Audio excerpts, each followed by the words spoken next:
नमस्कार साथियों, स्वागत है आपका अपने YouTube चैनल लास्ट अटेम्प्ट पर। देखिए, हम पढ़ रहे हैं चौहानों का इतिहास और चौहानों के इतिहास में हम क्रमिक रूप से चौहानों की उत्पत्ति पढ़ रहे थे कि भाई जो चौहान क्षत्रिय हैं वो आए कहाँ से थे। तो इनकी उत्पत्ति को लेकर तमाम इतिहासकारों ने अपना अलग अलग मंतव्य रखा है, अपना अलग अलग दृष्टिकोण रखा है। तो इससे पहले हम इनके कई जो वो थी थ्योरी इनकी उत्पत्ति को लेकर वो पढ़ चुके। अब देखिए आगे, सेवाड़ी जगह है पाली में। सेवाड़ी का एक शिलालेख है जो रायपाल चौहान के समय का है। इसमें इन चौहानों को इंद्र का वंशज बताया गया है कि भाई चौहान कौन थे, इंद्र के वंशज थे। और इसके संबंध में केवल एक ही शिलालेख मिला है और वो है सेवाड़ी का शिलालेख। Is that clear? नेक्स्ट देखिए, विदेशी होने का मत। तो कई इतिहासकार ऐसे हुए हैं जिन्होंने क्षत्रियों को, राजपूतों को या चौहानों को विदेशी बताया है कि भाई ये क्षत्रिय है ये विदेशी थे।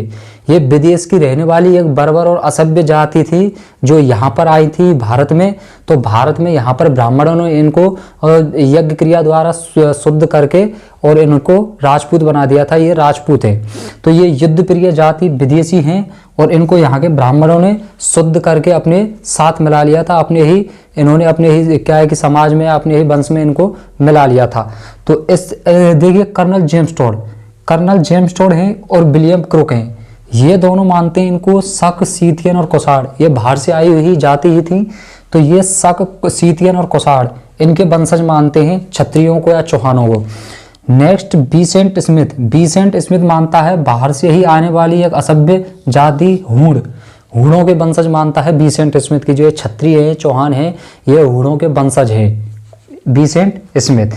अब देखिए यहाँ पे ये तो चलो विदेशी है भाई, इनका तो कोई नहीं है, विदेशी है। तो हो सकता है कि हमारे भारत को कम महत्व दे और दिया भी कम है इन लोगों ने। तो इस वजह से ये तो विदेशी थे, तो इन्होंने विदेशी बता दिया कि भाई ये सक्सीथियन या कुषाणों की जाति है, वंशज है, ये क्षत्रिय है, जो राजपूत है जो।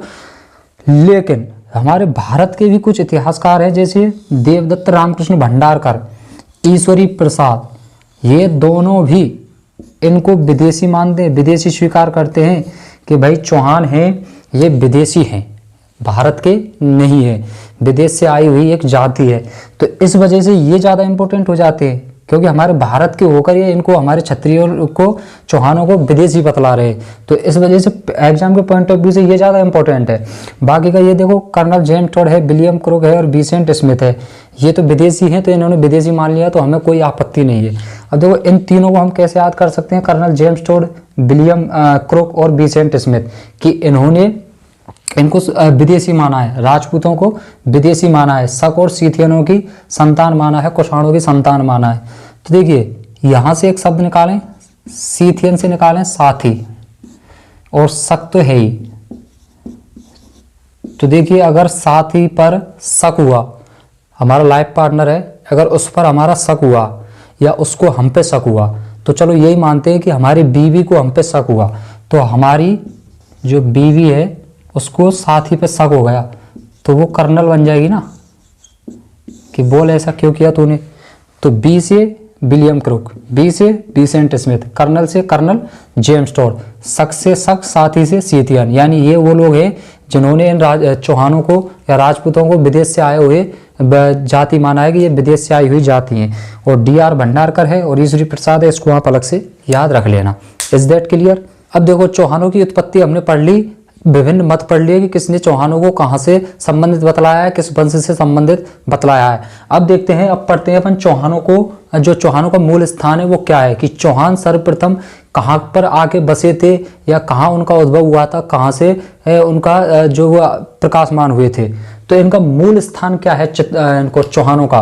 तो देखिए डॉक्टर दशरथ शर्मा ने चौहानों का मूल स्थान बताया है चित्तौड़गढ़ को।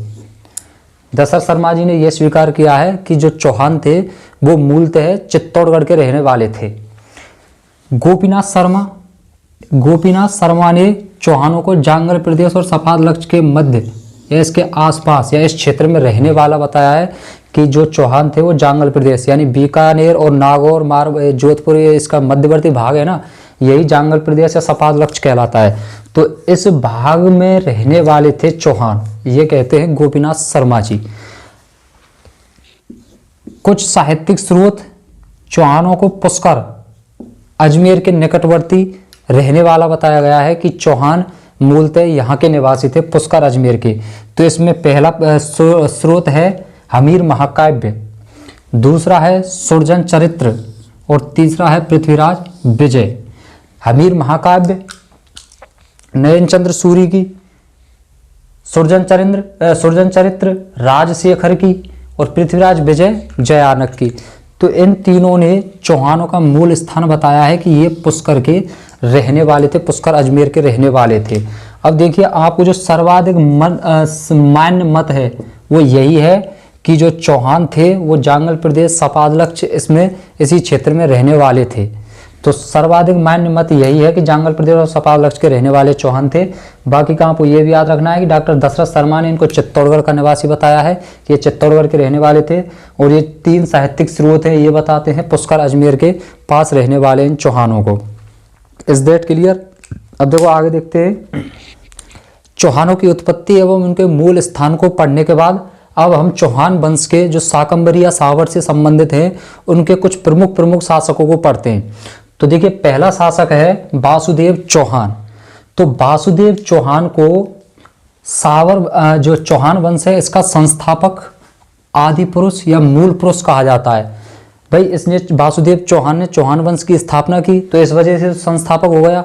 चौहानों का ये आदि पुरुष है, आदि बोलते हैं शुरुआती, यानी शुरुआत कहाँ से हुआ, चौहानों की शुरुआत कहाँ से हुई। तो चौहानों का आदि पुरुष इसीलिए वासुदेव चौहान को कहा गया। मूल पुरुष का मतलब भी वही है कि मूल यानी जड़ कहाँ से निकली है, चौहान शुरू कहाँ से हुए, तो कहाँ से हुए, वासुदेव चौहान से। तो इस वजह से चौहान वंश का संस्थापक, आदि पुरुष या मूल पुरुष वो कहा जाता है वासुदेव चौहान को।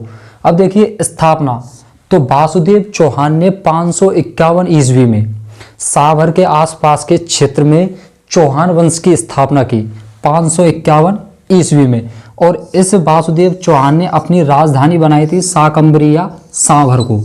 Is that clear? तो इसने चौहान वंश की स्थापना कब की? 551 ईस्वी में। राजधानी क्या बनाई थी? शाकंभरी या सांभर को। अब देखिए बिजौलिया शिलालेख के अनुसार, ये बिजौलिया लेख हमने पढ़ा था ना, उत्पत्ति से संबंधित ब्राह्मणों में पढ़ा था, वत्स गोत्रीय ब्राह्मण। तो ये वही बिजौलिया शिलालेख है जिसके रचयिता गुणभद्र थे। तो इस बिजौलिया शिलालेख के अनुसार इस राजस्थान की खारे पानी की सबसे बड़ी झील सावर, तो इस सावर झील का प्रवर्तक बताया गया है वासुदेव चौहान को कि ये सावर झील किसके द्वारा बनाई गई थी? वासुदेव चौहान के द्वारा बनाई गई थी। ऐसा उल्लेख है बिजौलिया शिलालेख में। तो बिजौलिया शिलालेख के अनुसार सावर झील का प्रवर्तक बताया गया है वासुदेव चौहान को। Is that clear? तो आपको याद रखना है कि चौहान वंश का संस्थापक कौन? वासुदेव चौहान। वासुदेव देखो किसका पर्यायवाची है? भगवान कृष्ण का। तो भगवान ही किसी चीज का सृजन करते हैं और वही किसी चीज को समापन करते हैं, नष्ट करते हैं। तो यहाँ पर सृजन हो रहा है, तो इसीलिए आपको एक भगवान का जो नाम है यानी वासुदेव, कृष्ण भगवान, तो वासुदेव चौहान जी ने, तो इसमें क्या है? आदि पुरुष हैं ये चौहानों के। तो वासुदेव चौहान ने चौहान वंश की स्थापना की। और कब की थी? 551 ईस्वी में। 551, जैसे प्रसाद चढ़ाते हैं, कोई भी चीज़ की स्थापना हो या कोई भी चीज़ हम कोई भी ऑर्गेनाइजेशन खोले या कुछ भी करें तो प्रसाद चढ़ाते हैं ना 551। तो ऐसे ही समझ लीजिए कि 551, तो वासुदेव जी के लिए हमने 551 का प्रसाद चढ़ाया, ऐसे करके इसको याद कर सकते हैं। तो स्थापना हो गई 551 में, किसके द्वारा हो गई? वासुदेव चौहान के द्वारा। कौन से वंश की स्थापना हुई? चौहान वंश की स्थापना। राजधानी किसको बनाया था? शाकंभरी या सांभर को। Is that clear? और बिजौलिया शिलालेख के अनुसार सावर झील का प्रवर्तक बतलाया गया है वासुदेव चौहान को। Is that clear? इसके बारे में, वासुदेव चौहान के बारे में इतनी ही जानकारी उपलब्ध होती है। आगे देखते हैं नेक्स्ट शासक